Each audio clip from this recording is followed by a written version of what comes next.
Salut tout le monde, c'est Joyce. Alors aujourd'hui, on va se poser la question, est-ce que je suis dépendant ou dépendante affective? Alors dépendance affective, c'est quoi? Euh, Tout dépend du point de vue que l'on prend. C'est-à-dire que d'un point de vue psychologique, ça peut s'apparenter à une forme de maladie, c'est-à-dire un besoin viscéral de l'autre pour exister. On peut aussi le prendre, et c'est comme ça que je préfère en tout cas, le prendre comme un état d'être transitoire. Je m'explique. Euh, Comment on reconnaît la dépendance affective? Entre autres, il y a donc la dépendance au regard de l'autre. On ne prend aucune décision si on n'a pas la validation de nos proches. On ne supporte pas d'être seul. On a toujours besoin d'avoir un compagnon, même si on se sent très mal avec cette personne, on va quand même rester. On peut parfois même ressentir un vide intérieur.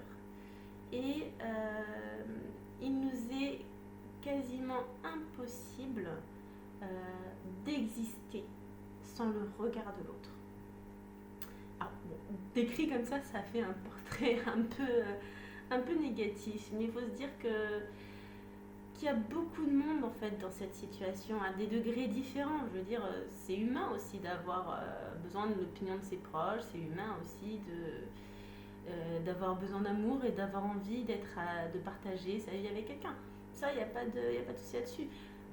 Ce qui est problématique, à mon sens en tout cas, c'est de ne pas s'autoriser en fait, de ne pas s'autoriser à faire des choses qu'on a envie si on a une désapprobation de quelqu'un de proche. C'est de ne pas pouvoir passer plus d'une semaine célibataire. C'est de se sentir bien que parce que l'autre nous fait un compliment ou parce que l'autre nous dit tu as raison ou ce que tu fais c'est bien. C'est en ça que ça devient problématique, la dépendance affective. Alors il y a divers degrés et pour ceux que ça intéresse, je vous conseille le bouquin que je mettrai en description en dessous de Robin Northwood, Ces femmes qui aiment trop.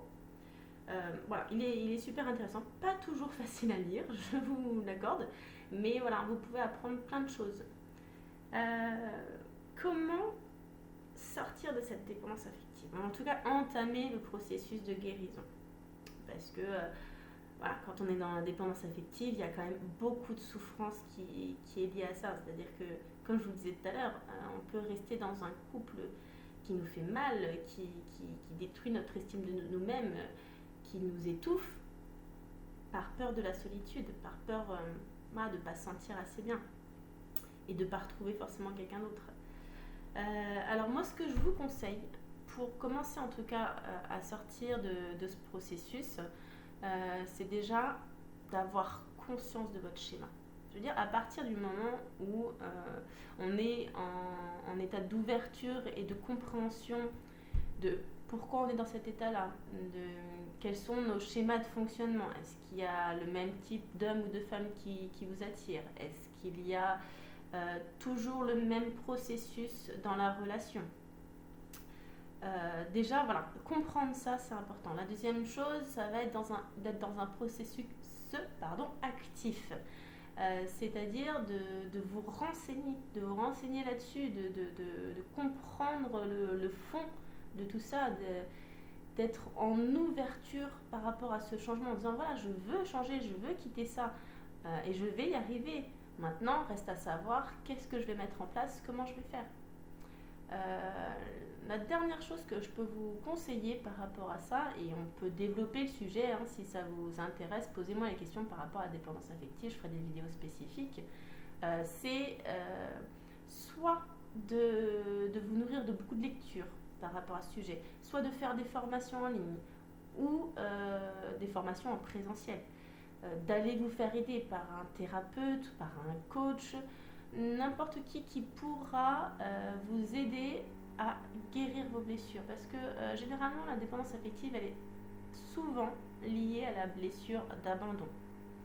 Les autres blessures aussi, dont le rejet, mais principalement la blessure d'abandon. Et la blessure d'abandon, elle est extrêmement subtile, à mon sens, parce que elle peut être symbolique, c'est-à-dire que vous pouvez ne pas avoir vécu un abandon réel, mais pour X ou Y raison, par rapport à votre tempérament, par rapport à votre situation familiale, d'avoir ressenti, en tout cas à un moment de votre vie, un abandon de la part de quelqu'un de proche, généralement les parents, ou en tout cas le représentant paternel ou maternel pour vous. Donc, travailler cette blessure-là, c'est aussi travailler votre dépendance affective et vous donner la liberté d'acquérir votre autonomie affective, d'acquérir votre bien-être, votre rayonnement juste par votre propre regard. Parce qu'il est là, en fait, le nœud du problème. C'est que cette dépendance, elle va nous pousser à attendre de l'autre, à piocher, voire à quémander l'amour et l'approbation, le respect de l'autre, en se dépossédant totalement de notre propre pouvoir et de la propre perception positive qu'on devrait avoir de nous-mêmes. Donc voilà, je résume les choses. La dépendance affective est donc une dépendance à l'autre pour se donner de l'amour et de la valeur. La meilleure chose à faire est de vous ouvrir au changement et d'entrer dans un processus actif par rapport à ça. Et d'une manière ou d'une autre, trouver des solutions à mettre en place à l'aide de formations, de bouquins, de coaching, de thérapie, etc. J'espère que cette vidéo vous a plu. N'hésitez pas à mettre un like, à vous abonner à ma chaîne et à poser toutes les petites questions que vous désirez pour que je puisse y répondre en vidéo. Voilà, je vous souhaite une excellente journée. Salut!